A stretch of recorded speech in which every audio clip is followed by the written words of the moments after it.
You know, the sport's not about fighting. It's about the life of a fighter. It's about what makes these people do what they do and makes them as tough as they really are. It's about what makes these people tick.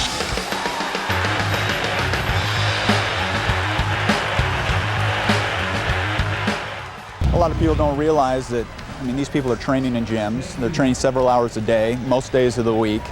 That they aren't going out there to throw haymakers like a bar fight. They actually have a strategy and a plan. And once you get to know the sport, you can see the finesse of the athlete that comes through that makes it really enjoyable to watch.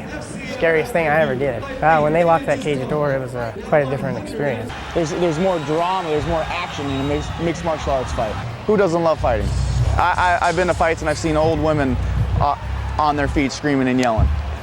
So, I mean, it's an awesome show. The sport is growing, and it's growing fast. I mean, if you're going to get in, now's the time. In the next 5 or 10 years, things are going to change so much that the opportunity is going to be fewer and further between.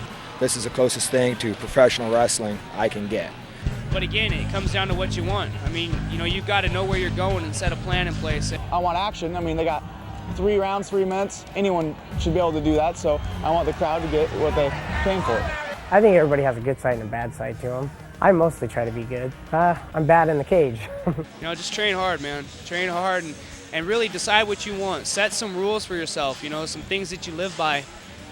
And you use those rules to dictate how you're going to perform. If you've got a weak rule set, you're going to have a weak turnout in your life. You got to be born a gladiator or a fighter. You aren't just made one day a fighter.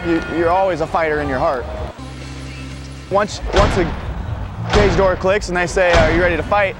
You just got to switch and you got to be ready. You want to have a good performance where people can remember. You want to have a fight where people are going to go home that night and be jazzed up and talk about it days and sometimes months and even years later. You remember that fight back then?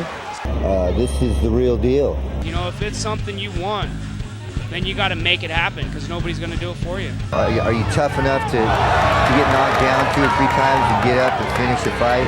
In with a fight with a guy that's known to be a good striker or kicker? It's an intense sport, and when it's over, you're happy it's over.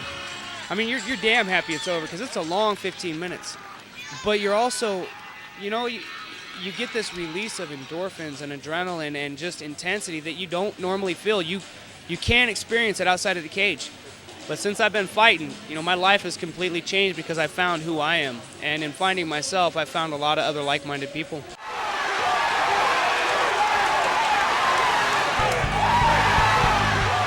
I think mainstream, it's just going to keep growing and growing and growing, and it's getting a bigger and bigger and bigger fan base. The sport will grow. You can't stop it. You're talking about a sport that's as old as man. You know, hand-to-hand combat or competitions have been around since the beginning of time. Nothing's going to stop me until I reach my goal.